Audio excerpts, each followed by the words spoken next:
La question de l'obligation pour la victime de minimiser son propre dommage est une question technique, mais qui recouvre cependant des enjeux plus théoriques.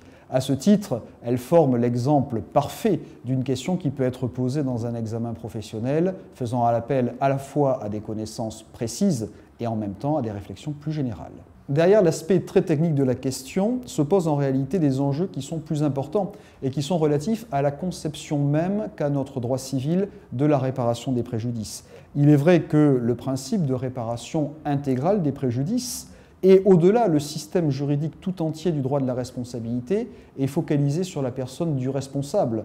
À partir du moment où le responsable a causé le dommage, il en doit une réparation et il paraîtrait presque injuste d'imposer des obligations à la victime comme une obligation de veiller à ne pas aggraver son propre préjudice. Cela étant, le principe de réparation intégrale des préjudices connaît un certain nombre de limitations, de tempéraments jurisprudentiels, voire législatifs. Et il ne serait finalement pas anormal de considérer que la victime ne doit pas, par sa propre faute, augmenter ou aggraver le poids de la réparation qui pèse sur le responsable. Il s'agirait en quelque sorte d'un principe de collaboration entre débiteurs et créanciers, principe que connaît le droit des contrats, que pour l'instant ne connaît pas le droit de la responsabilité.